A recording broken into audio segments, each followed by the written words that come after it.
I could not show up, but I did not get in a car accident this time. So Just an Oasis. just an Oasis event. Well, yes, and I ate that fried chicken like crazy. Trust, I ate that fried chicken up.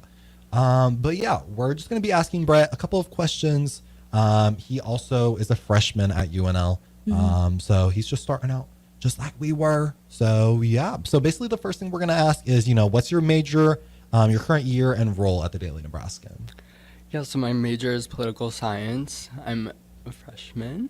I'm an opinion writer at the Daily Nebraskan. Not for too long. Literally just got hired like 2 months ago, I would say. But it's been an amazing past few months, and I really enjoyed it. Awesome. Brett, how did you find out about the DN, or what got you interested? So I knew about the DN in first semester. It was towards the beginning of first semester. I would always get those emails, the Husk emails, always send that stuff out. And I would read the stories that I found interesting. Mine. And yes. And I kind of wanted to get involved in some way. And we had a lot of professors that were involved in journalism as well. And they encouraged a lot of people in our major to join as well. And then I met Andreas, and he talked about being a news reporter at the DN, and he really helped me through the application and getting started and everything. And here I am in a very yes. So just kind of talking a little bit more about your position as an opinion writer, since we literally never get to do that. What's the process behind that? How do you guys put out articles? What's the setup? Because I know it's way different from what we do. How do you think of a story idea? Honestly, it's you can write about pretty much anything that comes to mind. There's really no limits. They try to make it apply to UNL students or college students in general, but we can pretty much talk about any issues that we want. Then we just go to budget, which takes not even 10 minutes sometimes, which I know is crazy for the other sections. Crazy, but can you explain what budget is for the listeners? Yeah, so budget is you basically meet in a room with the senior editor of whatever section you're in, and you basically just pitch story ideas of what you want, and the other approve them or reject them, I guess, at least an opinion. But then we just write out an outline, which I know is different from a lot of other sections, and then she approves that, and then we just write our actual story. And That's interesting. could you talk a little bit more about what the outline kind of looks like? Is it just a fill in the blank type of thing that you guys have to do, or is it completely from scratch depending on the story? It's mostly completely from scratch. It just lays out different parts of the story, so it'll say thesis at the top, and you put what your opinion is about, and then it has hook, and then you give your background information, and it's point 1, 2, and 3, and then it just it basically just goes down all the different parts. And it does make it a lot easier when you write the full story, because everything's pretty much already planned out for you. So it makes that process a lot easier, in my opinion. It's really interesting. I'm learning new stuff as a news writer. Literally, I had no clue that they had to go through all this. This is new info. It's honestly very helpful, though. Yes. Also, kind of just about outlines and stuff. It's how long does that take you to usually write one up? For the outline, honestly, not long. Only 15 minutes, 20 minutes sometimes. It depends on how well you have your opinion developed, but... Well, yes. I know you've only kind of been here for a little bit, but what are some of your favorite memories, in the office, or just working for the DN in general? I would definitely say one of my favorite memories is probably my interview, I would say. I was very, very nervous for no reason, over prepared for that whole entire thing. It was a 15-minute process. So it's kind of one of my favorites because I really hyped it up, and it really was not that bad. And then, I don't know, I guess there's not really one specific memory I can pinpoint to, but honestly just being in the office around everyone else, you can really tell that there's a big, it feels like a family kind of, everyone is just so close to everyone, and that's very helpful, I feel like. Can you walk us through being introduced into the office? What was your first budget like? What was your first experience in the office like? How did you settle in? Yeah, so my first budget experience was definitely very humbling. I couldn't do my first story. I don't even remember what it was, but that's because someone did it a month before, so it was very recent, so couldn't do it. And then my second one, I feel like what I said in that budget was completely incoherent, but Alexia was very nice. She was like, "Yeah, I get that." But that was my first budget experience. It was definitely like very scary, but yeah, getting introduced to different people in the office was also very fun. I mean, obviously I knew Andreas, and then he introduced me to you, Vivian, and kind of brought me downstairs and then introduced me to everyone else. And so it's been very fun since then. I kind of want to talk a little bit about like the emails you guys get. So basically, in Opinion, at the end of their articles, they have like the name of the writer and then their like email to like contact. And Brett has shown me some silly little emails he's gotten from like people who are reading that just like have opinions on the opinion. So yeah, I just wanted to hear your take on some of those. Yes, so our email is definitely at the end, and I've heard that Opinion gets like the most of these like crazy emails sometimes. On occasion, it's one where it's like, hey, like nice article, but there's like, I think it was literally like 2 weeks ago, a week and a half ago, I got one from a guy where it was like literally like 3-4 pages long of an email being like, do you even have copy editors anymore? Do they even read your stuff? I am. I'm a copy editor. I know. It was crazy. And then he like gave me like a reading list to not be indoctrinated anymore, and just a variety of stuff. And wait, like, what article was you like responding to? my DEI one, my first article ever. Was he in like support of DEI or against it? No, he was not in support. But let's see, what was the other one? I got accused of using AI to generate one of my stories because I used therefore, which apparently is a dead giveaway to AI use. I didn't know that until then. So I guess you learn new things through those emails sometimes.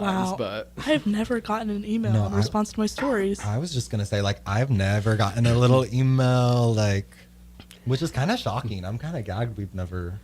Dang. Well, I guess it's like, because at the end of news stories, it's really just like the news desk email, but they got like Our personal your one, first yep. and last name email. Yeah. Like, Major, like, that is kind of Yep. crazy. Like, they could search me up and find me if they wanted. But. were you prepared for that, like coming into the job? I mean, nobody really like told me about that at least, but I mean, I kind of figured if we're putting our email at the end that someone would respond if they didn't like really agree or approve with the opinion, which is fine, but it's just kind of funny to look back on. Yeah.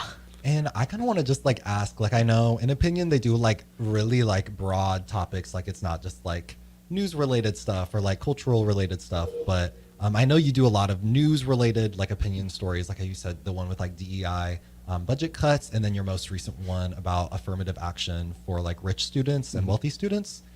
Since you do a lot of news related stuff, do you feel like you get more like heat from other people, or do you feel like there's more like pressure on your writing and opinion? I definitely get a lot more responses from people that like disagree, but it's mostly because the things that I have written about, at least like 2 of them, have been like kind of controversial and like a little bit in the spotlight, not just at UNL, but like Apologies. Wait. That makes us giggle. Sorry, guys. Yo, I don't even have the headphones to like hear this aloud. It was crazy. The boom is like, yo, one time, sorry, this is so off topic, y'all, but one time, like the first time we were in here, Vivian slammed it and it went back and forth for at least like 10 minutes. Not 10 minutes. Girl, it felt like it might have been But 10 we minutes. just like went back and forth booming on the tables because it's so funny to hear. It's so funny to hear. I know for y'all that is treacherous. Sorry. Like, back on topic. Back on topic. Yes. Apologies.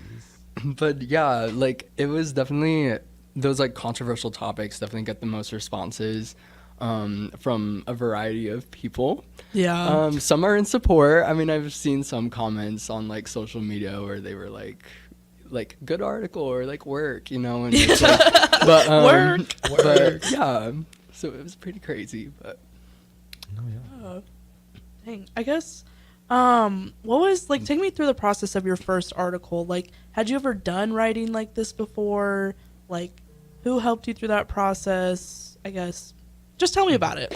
yeah, so my first article, I didn't know the whole like opinion process, so I didn't know that there was an outline because it was like never sent to me. To be fair, this was like right before spring break, so I don't think anyone was really focused on writing an article. So like I never got the outline sent to me. So like I kind of just like typed up my first thing and sent it to Alexia, and I was like, hopefully this is good. And I'm like, here's my first article, and she's like, well, it's good. We just can't really use this because it was very like Dang. there wasn't a lot of opinion in it. It was mostly just like background and like it was basically more akin to like a news article, I feel like. But so she walked me through the actual process, wrote the outline, and then which definitely made it a lot easier to write that first article. It was definitely like a big topic for like my first article, I feel like. Definitely a lot of you know, big ideas and very controversial things about it too. Take us through your take. What was your article about? So it was about the DEI budget cuts at UNL and how, in my opinion, they were definitely like politically motivated because our chancellor, Rodney D. Bennett, originally supported DEI and voiced that to Oasis and other DEI events across campus until he came into the role of chancellor. And one of his first actions when making a new budget was slashing the basically entire office of DEI. Yeah. And I pointed to previous pressure from our governor, who was a former regent on the NU board. And I basically just talked about how that was a political decision that was hurting students and staff and really undermining UNL's commitment to a diverse student body. Did you have any like nerves like putting that out into the world, like being published for the first time? I mean, a little bit, because I know that it's a very like controversial thing on some online spaces online, but at the end of the day, it's like, you know, everyone has an opinion about everything. So like honestly, me putting it out there is just like one more voice in the crowd of various opinions out there, and so that definitely made it a little bit easier to be proud of what I put out there. So For sure. That's awesome. I'm just kind of wondering, like, do you feel like opinion writing is like super influential when it comes to like policies and politics, especially on campus? Like how you said with like the Rodney D. Bennett stuff and like DEI related stuff. I know like some of the articles I kind of wrote about was like I think the English and like teaching department. They wrote like a letter and sent to Rodney D. Bennett like after the cuts were not before they were, it was before they were finalized, but like kind of when they were in the process of that, like trying to say like, don't, like there's all this coverage about it, like why are you pushing for that when people don't want it? Just basically asking like, do you feel like opinion articles can really influence I guess change? I think that it's definitely possible. I feel like most of the influence comes from people that read the news and are looking for basically a way to interpret that information. So like there's a lot of people that read about the budget cuts, and I don't know, there may have been someone that is like, okay, but why does it matter to students? Like, why should they care? You know, it's DEI. UNL is a mostly like white institution. It's not considered really diverse compared to other universities in the Big Ten nationally. But I think that opinion definitely is influential in giving people a different take and basically allowing them to see how others interpret the news and current events. As far as if it's influential in policymaking, I mean, I feel like it's just as influential as everyone else's opinion. You know, you have a variety of opinions and a lot of momentum behind any movement to actually get change. So I feel like it's just one more voice in a collective, you know, so. Yeah. What are like some of the projects you're working on right now? Like, do you have any current stories you're cooking up? Well, one is coming out this Thursday, I think, about the Harper P throwing event. Yes, Our impact, which you guys wrote about. It was basically about how university was thinking about or threatening to like put cameras in the hallway, and having like an increased amount of like foot patrols on floor 7. And it's basically about how that raises concerns about student privacy in their residence halls. You know, people walk to and from the shower in those halls, like, you know, people live up there, and having surveillance cameras in those hallways monitored by university officials definitely raises some of those questions, and so that's what it's about, basically why we shouldn't do that. But That's really interesting. Yeah, I actually support putting cameras in the hallway, and in the rooms as well. I think Girl. I think Yeah. nobody should have privacy at all. Y'all, I'm kidding.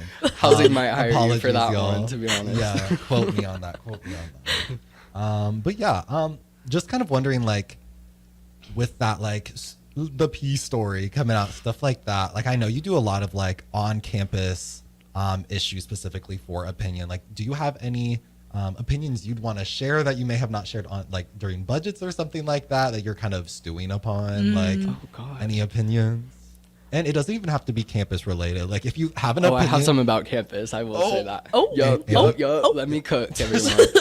So, the $450 million stadium renovation, after we have a $12 million deficit, I'm not a math major, but I feel like there's some money that can make up that difference, like 40 times over.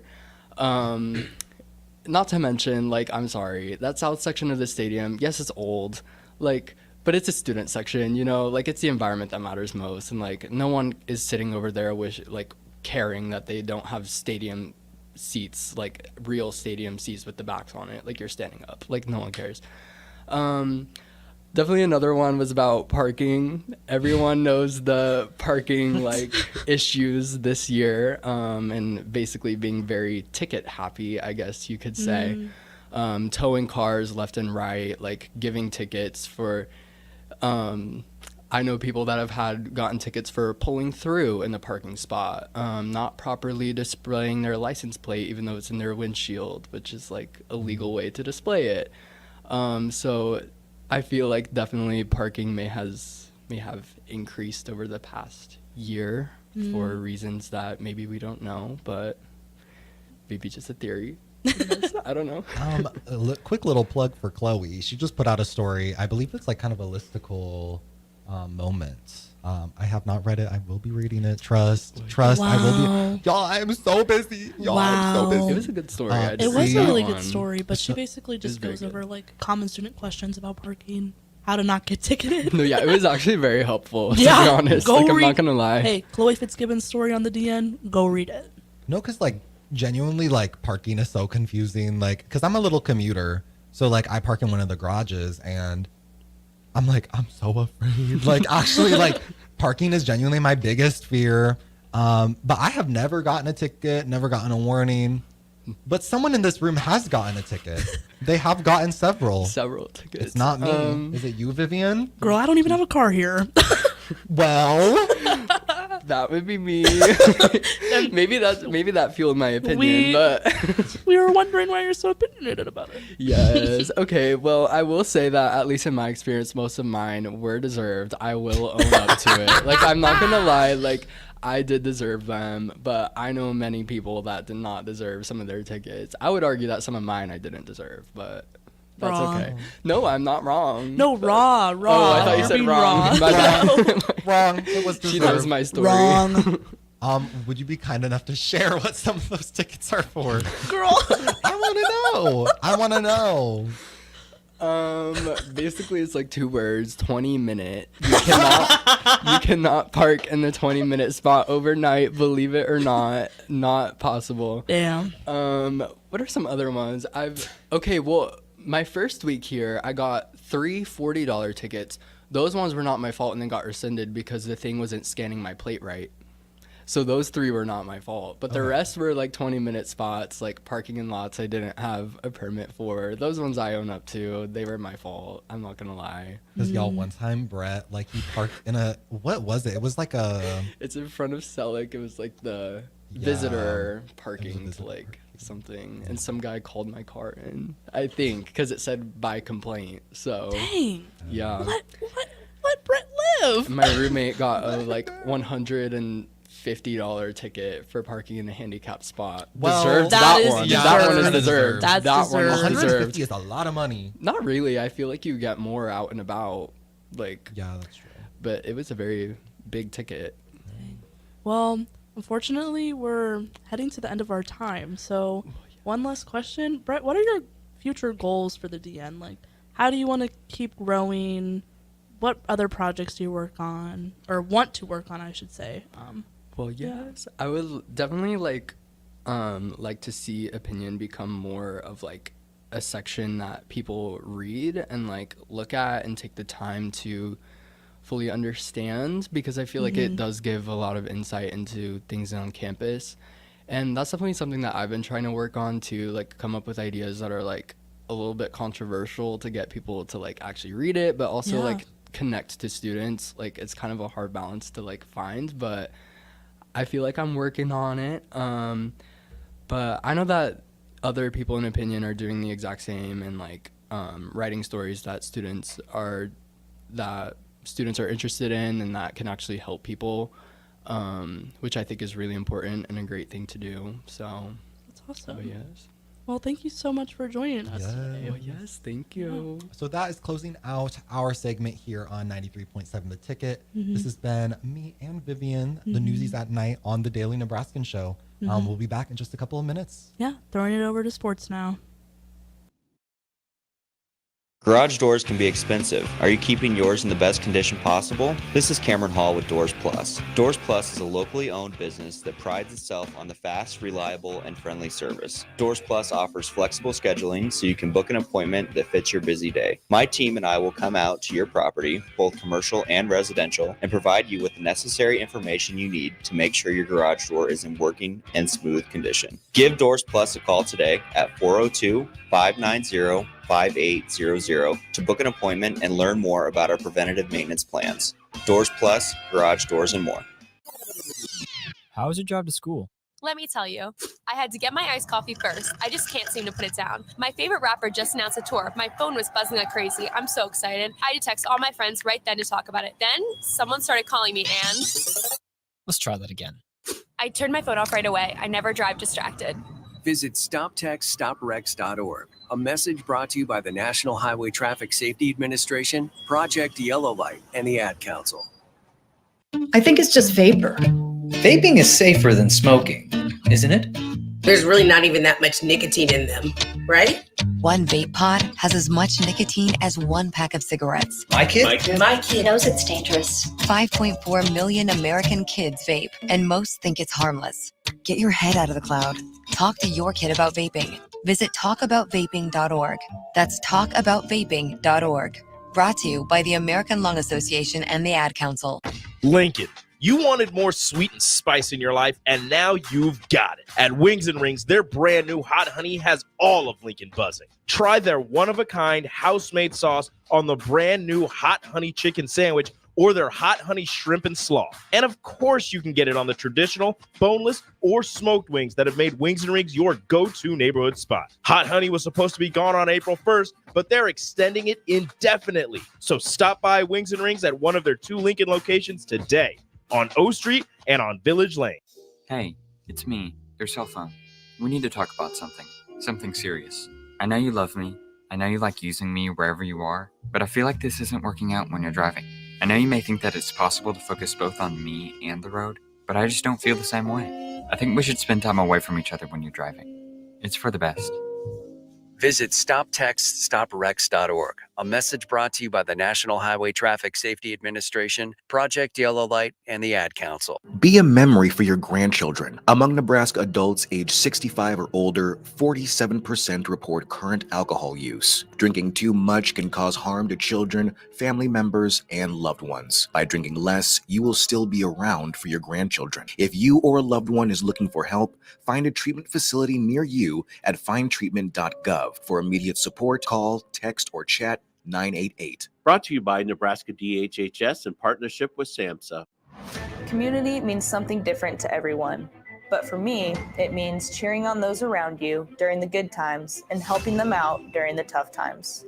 I'm softball player Jordy Ball, and I've been blessed with the support of my friends, family, coaches, and community throughout my life. When looking for a bank to call home, it was easy to choose Midwest Bank. I never feel like just another customer, and they're proud to support their communities. They love what they do, and it shows. Your community, your bank, Midwest Bank. When you're high, you feel different. You think different, you talk different, you draw different, you listen to music different, but you probably knew that. Problem is, you also drive different, and not in a good way. That's why driving high is illegal everywhere. So if you're high, just don't drive. Make a plan to get a sober ride. Because if you feel different, you drive different. Brought to you by NHTSA and the Ad Council. Back to the Ticket weeknights on 93.7 The Ticket and theticketfm.com.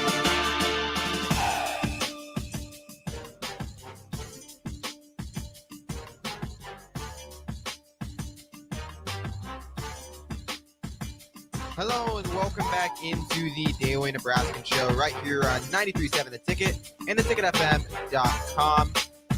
I'm Ben Droz, one of the sports writers at the Daily Nebraskan. I'm joined here, like every Wednesday, by Anthony Rubik, one of the assistant sports editors. Anthony, how are you doing?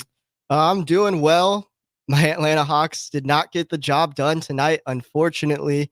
No, I gave them a lot of hype, a lot of praise on Monday, but that's just play in basketball. It's how it goes, man. Yep, You said they were going to go to the finals. You locked it in, and they lose to the Chicago Bulls. So disappointing end of the season for the Hawks. So we can start with that one because we don't need to get into the Heat game quite yet because, I'm a Heat fan. So Bulls handled them pretty easily. Kind of surprising in my opinion. Were you like that? Honestly, the Bulls didn't look as mediocre as they usually do. Yeah, I think a lot of that, though, comes from just the Hawks defense. They were absolutely brutal tonight. That's really been the story of the whole season. Their defense has really just been some of the worst defense I've ever seen in the NBA. I mean, you think about games earlier in the year, Luka Doncic had 73 points against them. Malachi Flynn had 50 points off the bench in a game against the Hawks. And then now tonight, Kobe White, 42 points, career high. It's just, there was times in the game, especially in the second and third quarter, where the Hawks, they kind of fought their way back. They went on some quick runs. It looked like, maybe they could kind of tie the game up. They cut the lead under 10 points, single digits, but then their defense just let the Bulls run away with the game. Bulls responded with runs on their own. It was just really non-existent defense in transition, but got to give credit for Chicago. They made their shots. And yeah, they were definitely the better team tonight. Yeah. I mean, I didn't have much faith in the Hawks to begin with. I mean, the Bulls just seemed less mid. So it was a mid off, but Bulls came out on top. And before we start previewing the next game, we need to talk about the Heat game because there's actually been a lot of injuries. Alex Caruso got injured during the play-in game. Jimmy Butler with a knee injury. Not sure. We don't know the extent of it yet as of right now, but still just hurts my heart as a Heat fan to see Jimmy Butler go down because it was like if they would have just taken the regular season seriously and not have to play in the play-in tournament, maybe he wouldn't have to be dealing with this injury. Yeah, it's just absolutely brutal at this time. He was able to, tough the rest of the game out, injured in the last second of the first quarter, still played 40 minutes, but his status is unknown going forward. And really, I mean, that's he is the Miami Heat, I think. I mean, look back at the playoff runs. Yeah, Bam Adebayo, he's a great player. Tyler Hero, sure, he's going to, 25 points tonight. I'm sure he's going to have another big game. But if you're talking about, how you were talking on Monday, how you can see the Heat having a realistic chance. It'd be because of Jimmy Butler. Yeah, exactly. It'd be because of Jimmy Butler. He's proved it before in the past. And yeah, it's just might be too big of an obstacle to overcome if he's out for a significant amount of time. I mean, yeah, he had that injury pretty early. He played 40 minutes. Yeah. The Heat already have playoff mode activated, and they still lost to the 76ers. 1 point. Brutal way to lose. But it's going to be Heat against the Bulls. Rematch from last year's game to get the 8 seed. And we all know how last year went. So, as a Heat fan, I still just got to be super confident. I can't lie to you. I'm not confident at all. I know they'll probably beat the Bulls, but they're going to get the Celtics then, first round. And that is just, it's not it. I know the Heat have had the Celtics number over the last few playoff series. Celtics only won 1 out of the last like 4 against the Heat. But like, in the first round, it'd be tough. Like, it's going to be hard to knock this Boston Celtics team off in the first round. The Heat needed to win tonight's game because then they would have got the Knicks, which not a very strong 2 seed, then probably the Bucks. The Heat have had the Bucks number in the playoffs. The Heat know how to beat the Bucks. And then you get another Eastern Conference rematch with the Celtics. I feel like the Heat would have a better chance to beat the Celtics in the conference finals than first round. Yeah, I agree. With the 76ers, you mentioned, a relatively weak New York Knicks team. I think, this is early, but I like Philadelphia's odds to pull off the upset there. I think, I mean, obviously Jalen Brunson has had an amazing year for the Knicks. Really great player there, all NBA player. But, they'll be without Julius Randle, who's out for the season. And then Joel Embiid playing great basketball. You saw it tonight, 23 points, 12 or 15 rebounds. And then you have Tyrese Maxey and, freaking Nicholas Batum had 20 points, just turning back the clock, had a big block towards the end of the game. I just think that I forgot he was still in the league. Exactly. I just think that this was a great, tough win for Philadelphia tonight, even with Jimmy Butler, limited with his injury, still on the court. But yeah, it's going to be very interesting to see how the Miami Heat respond. And hey, without Jimmy Butler, potentially they're going to be playing a Chicago Bulls team that, wow, yes, I do think the Heat would still get the job done. But you saw it tonight, the Bulls, they shot 56% from the field. And that really, I think, kind of probably went down towards garbage time when they're just, took their foot off the gas. I remember in the third quarter, they were shooting well above 60%. So they're not good. The Bulls aren't just going to roll over. It's going to probably be a close game, just like last year's play-in for the 8th seed. But it's real. I mean, it's a battle to play the Celtics. And even if you come out victorious in that battle, you just have such a hard matchup against the Celtics. It's going to be tough just because, man, Celtics don't lose in the first round. And like the Heat, in years where the Heat have underperformed in the regular season, like 2 years ago when they played Bucks first round, they got swept. Like it's just, I can feel that coming. And the thing that also makes this Jimmy Butler injury just that much more hurtful for Heat fans is because Butler dealt with the injury during the Knicks series. And that's why he was 100% during the Celtics series, and why the Heat almost blew a 3-0 lead or 3-1 lead, whatever it was. It was 3-1. They almost blew that because Jimmy Butler was hurt and not 100%. And then Jimmy Butler was just gassed by the time they got to the Nuggets because they had to go game 6, then game 7.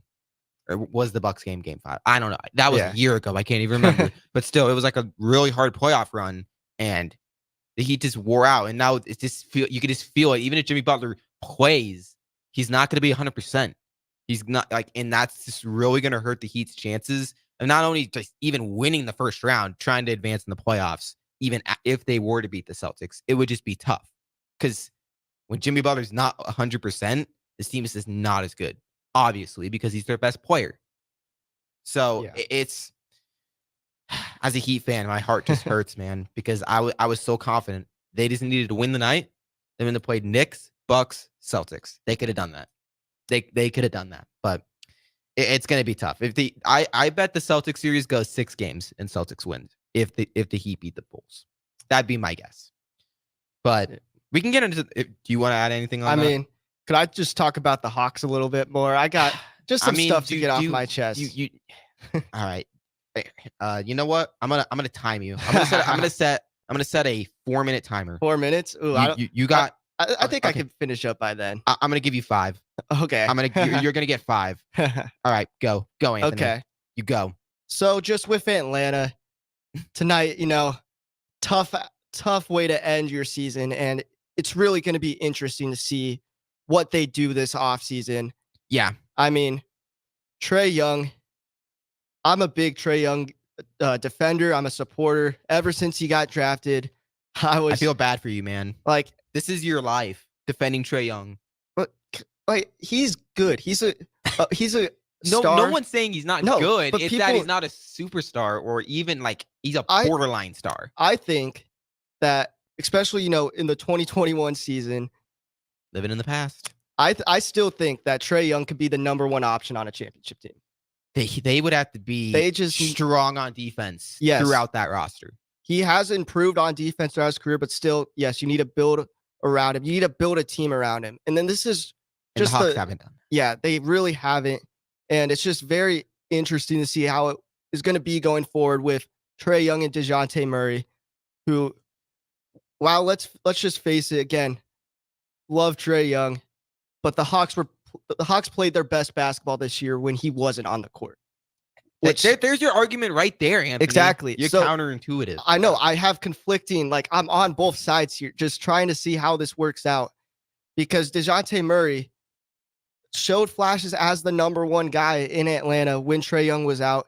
Then when Trae Young got back, the Hawks ended their season on a 7-game losing streak, counting tonight, which I don't blame too much on Trae, as this was the first time he's missed extensive significant games in his career. It was the first time he's ever had surgery when he injured his left hand. So, he's still shaking that off, I feel. But, I mean, it's just going to be very interesting to see in this offseason what's going to happen, because I do think that Atlanta's going to have to move at least one of them. I think the only untouchable I have on Atlanta is Jalen Johnson, who didn't even play tonight. He was hurt. But no, untouchable. That's a little strong. Do you know who Jalen Johnson is? I know who Jalen Johnson is, but if you were to use him to go and get a star player on your team, you would do it. I would not. This is so if Jalen Johnson. No. Let's get into this, okay? Because I'm gonna stop the timer. So let's say the Heat are just gonna lose to the Bulls. They're gonna blow it up next year. Okay, they're gonna trade Bam Adebayo. You wouldn't trade Jalen Johnson and other stuff to go and get Bam Adebayo. The Heat wouldn't do that. But this is so he's not untouchable. There are so many players that you would move off of him for. But I would not move off that many. I mean, his past year, 16 points a game, 8 rebounds, shot 51% from the field. He's good, yeah. He would be in the most improved player talk if he would have met the 65-game minimum. Which, stupid rule, by the way. Exactly. But it's just, he has shown so much flashes just this past year that there's a stretch where he was the best player on Atlanta. And that's why, like, Trae Young and DeJounte Murray are two guards. DeAndre Hunter hasn't quite worked out despite having numerous chances in Atlanta. Mm-hmm. Jalen Johnson has worked out. He's done more this 1 year than Hunter has really done his entire career. And I just think that he has so much potential. I'm not saying like top 10 player in the league potential, but he's a very good, you could be a star in this league. He showed flashes this year, which is why I want to keep him. I want to just keep him around because he's shown so much this season. Trading him this offseason would be a dumb mistake. No, I agree. But I think we need to be realistic and say that a team built around either Trae Young or DeJounte Murray or both is just not going to work. This is giving me vibes of Blazers, but worse when they had CJ McCollum and Damian Lillard. That's what this is making me feel like. See, I think the same way. I think the team with Trae Young and DeJounte Murray will not work out. It hasn't in 2 years, which is why the other untouchable is one of those two guys. You don't move off both, obviously. I don't know, man. You don't. You're going to have to pick between Trae Young and DeJounte Murray this offseason. I mean, do you want to stay mid forever? I'm sorry. Do you want to stay mid forever? If you're trading one of these guys, you're going to get a star player in return, hopefully. Bro, Trae Young's trade value, how good is it, though? This is the thing, though. Like, no matter how much love you have for Trae Young in your heart, Anthony, right here in Lincoln, Nebraska, I don't know how much trade value Trae Young has in the NBA. I just got to be for real. He won't be like, trade your star player for him, but you're telling me there's you saw what majority Bradley of the Beal league got. Would want Trae Young as their number 2 guy. Again, I think he could be more than that, but as the number 2 guy, teams are willing to give up first-round draft picks at worst. I'm not even asking for, the Hawks to blow it up this offseason and then contend for a championship next year. Like this could be a rebuild, which is why I think it's important to keep Jalen Johnson around, having the one young star on your team. But Trae Young is definitely getting some traction in the trade market. So Anthony, I'm gonna explain to you why you're thinking of his trade value is completely misconstrued. Because let's go back to last offseason, okay? Bradley Beal was the big name. Do you remember what they got for Bradley Beal? I do not, but they I do got know expiring salaries and a second-round draft pick. Bradley Beal is 5 years older than Trae Young. And Bradley Beal is a completely different player than Trae Young. I'm not saying he's Bradley only Beal going to go put for up that. empty stats on a bottom of the league Washington Wizards team. Trae Young in the past has proven to be a leader on a team, and at the very worst, an all-star player for a middle of the pack Eastern Conference team. So you just said a bottom of the barrel Wizards team. It's the same thing. The Wizards weren't close to the play-in. The Hawks team hasn't been good since their fluke run to get to the Eastern Conference Finals. Like, what was that? 4 years ago already? Was that 3? 3. It was 3. Seems like 4 or 5, but no, that was 3 years. So if he was on an expiring deal, that'd make his. See, this is the thing. He's going to be making this next year $43 million on his contract. That is a lot of money. So, like, there's just not teams. And how many more years? He's got another 2 more. He's got 2 more years after that on his contract. There's a team that is a playoff team right now. What team? Lakers? No. I think so. Who would? People have been talking about the Lakers. They can't even get enough salaries to make that even work. Exactly. Put in Austin Reeves, put in Rui Hachimura, people like that. Bro, like, no, they wouldn't do that. Like, but you're overestimating his trade value immensely because no one wants to take on a guy that can't play defense.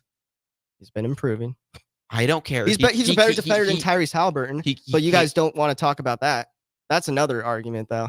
Pacers are the 6th seed in the playoffs right now. Hawks were a 5th seed a couple years ago. Like, we're talking about right now, Anthony. Yeah, his trade value is better then, but he has 3 more years left on his contract. He's gonna be averaging like $45 million a year on that contract. There's just not teams wanting to take on that much money for a player that, like, there's just question marks. Like, he's got defensive vulnerability. Like, he's a point guard that, let's face it, he needs the ball in his hands to be good. I mean, really. I'm not gonna say he's a ball hog or anything, but like, you have to think in certain offenses, would he actually fit in? I think so. I mean, like, he's not a guy. Defense is the hard part. Like, defense. He's not a guy like Bradley Beal that you can just put. I think you're over hyping Bradley Beal. This was a player who had played 50 games the season before getting traded, 40 games before that, 60 games. He couldn't string a healthy season. And Trae Young, yes, Trae Young has question marks on defense, but he is still one of the best playmakers in the league. Averaged 10.8 assists a game this year. He's averaging 9.5 his career, over 10 plus the past 2 seasons. Like, he may be struggling on the defensive end, but on the offensive end, even if it's not scoring, he's definitely making a difference. I'm not saying he's not a good player. He is. He's just not worth $45 or $48 million that he's going to be making. And that's going to be the hard part of moving him, is that, one, you're probably if you're going to trade for Trae Young, you're going to have to trade 3 salaries to even make up for that.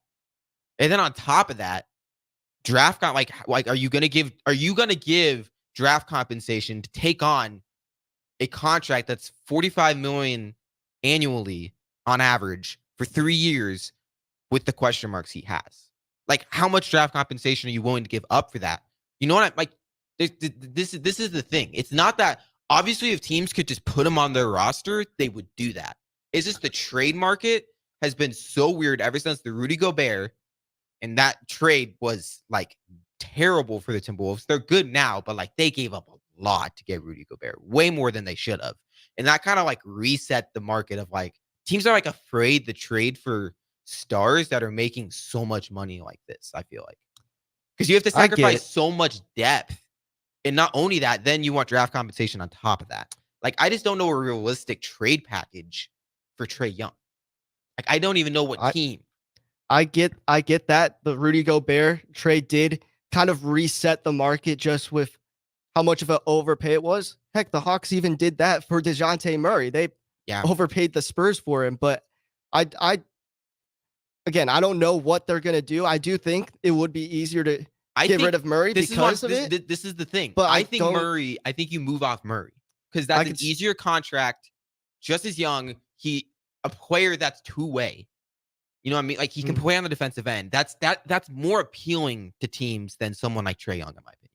I feel like more teams would be appealed by DeJounte Murray than Trae Young.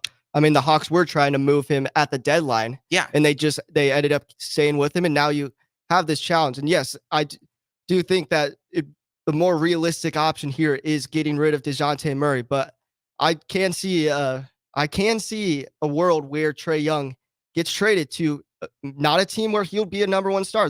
It's not going to be a non-playoff team trading for him to be their guy. That won't happen. It could be a team that wants to be a contender that just needs one more piece to go with their star player. But it's just like, if they already are right there, do you just like, so I'm just, for example, just Lakers, because you threw Lakers out. Like, the two salaries of LeBron and Anthony Davis make it so hard to try to get someone like Trae Young. Like, that's what you have to think of. Let's say, like, the Kings have, I'm trying to think of teams that don't have a point guard, because there's just like every team seems to have a pretty good point guard. Like, let's just say the Heat. Okay, let's say the Heat, the Hawks would never trade him to the Heat. Let's be like, that wouldn't happen. But like, the Heat have Jimmy Butler and Bam Adebayo. They would have to trade like Tyler Hero, Duncan Robinson, and Caleb Martin just to match salaries. And those are three key contributors on this team. And then the Hawks would probably want draft compensation on top of that. That's just why a trade like this would be so hard. But I know you probably want to rebuttal, but we got to throw it to break pretty soon. And I want to do this all day. So I know we got to throw it to break. When we come back, we're going to get even more NBA news, because Porter for the Raptors suspended like forever. Banned for life. Like, what? We're going to get into that next segment right here on the Daily Nebraskan Show on 93.7 The Ticket and theticketfm.com. The dangers of secondhand smoke are well known. But what about secondhand aerosol, which is created when using e-cigarettes? Science already shows a secondhand aerosol can contain nicotine, heavy metals, and cancer-causing agents. Eliminating exposure to secondhand aerosol is an important step to keeping everyone safe. Breathe easier knowing the facts.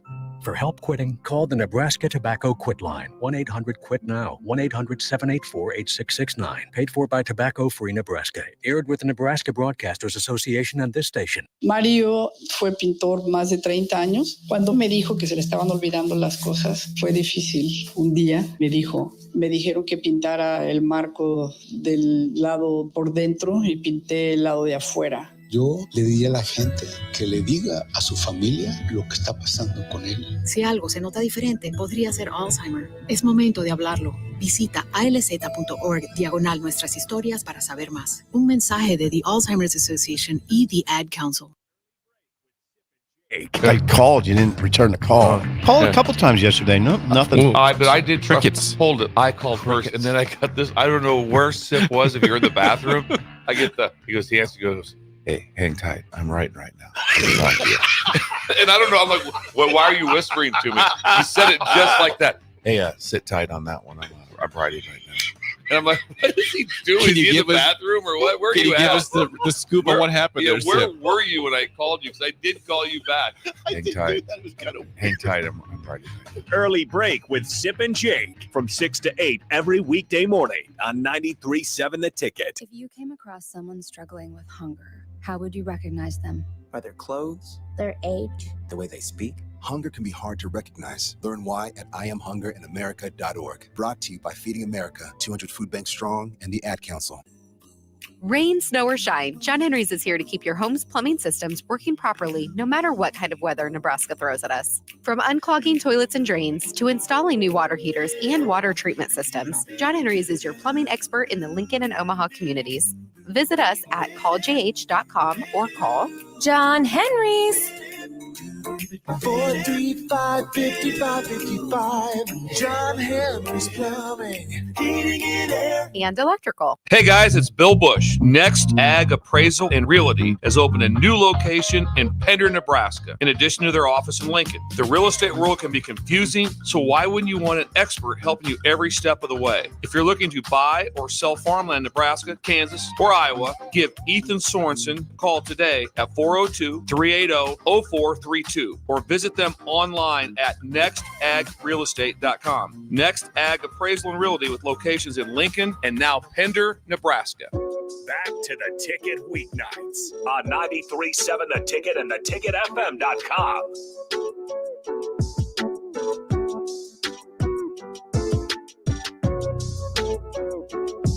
Hello and welcome back into the Daily Nebraskan show right here on 93.7 The Ticket and theticketfm.com. One last segment. It's going to be super short because we went long on the last one because we just are so passionate about Hawks basketball, I guess. Exactly. This could just be an Atlanta Hawks show. I got to be honest. I don't care about the Hawks at all, but it's because you're so passionate about it that we had to debate it, and it's fine because they're probably going to trade DeJounte Murray, and they need to hit a hard reset because they're just stuck in mid. This is like the problem the Heat had for years before they got Jimmy Butler.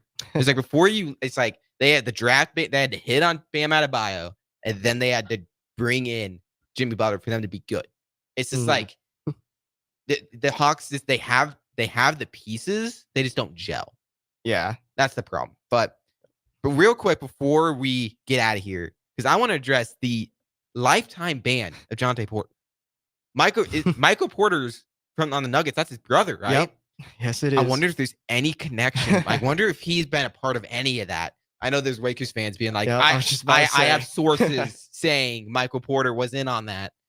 No, it's funny. But, I mean, I'm honestly not surprised. There's some people like, lifetime? Bro, like, he was betting on his own team to lose. Yeah. That is, like, 101 the worst thing you can do. Not only was he betting on the same sport he plays in. And not only that, he's betting on his team, and he was betting for them to lose. That is like 101. Don't do that. Like, I don't care. I think they released how much money he made from it or something, but like $21,000. Like, this man is this guy is making that in like a day. Yeah. Like, why is he doing? I don't understand that. Like at all. I don't get why players like want to do that. I don't get it. I'm not saying it's like all players. Like, obviously this is a special case, but like, I just don't see the logic behind it when you're making that much in a day, probably. Yeah, this is one thing that came out of the report today that I just find especially funny. So this is the NBA investigation found that prior to a March 20th game, Porter disclosed confidential information about his health to an NBA bettor. The same day, another person connected to Porter placed an $80K parlay to win $1.1 million, wagering Porter would underperform. The bet was frozen, so he didn't get the money. But I mean, $80,000 on Jonte Porter. Oh my god! On his under that's just comical. It is, bro. But like, I'm not surprised though, because the league had to make an example. Like, they can't let something like this slide. Oh like, yeah, you can't. Like, this is literally like hurting the integrity of the game when stuff like this happens. Like, you know how hard the NFL went in on players just like betting at all. Mm-hmm. Like, he's betting on his sport and his team. Yeah. Like, what? Like that? Like, it's just crazy. Hopefully, there's no connection between him and Michael Porter, because that'd be bad for the Nuggets.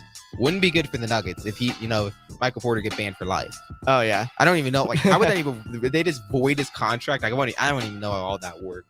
But bro, it's crazy. It's like, when I saw that news, I was like, this is like the most random thing ever. I know, just someone like him, I mean, bro, there's no way a top player that's making, 90 million, like, they're not going to do that. Yeah. It would be someone lower like this. But yeah, like, he made playing in the NBA over $2 million. He lost his career for $21K. Hey man, I hope it was worth it. I mean, his name's all over the news, so maybe that's what he wanted. But publicity.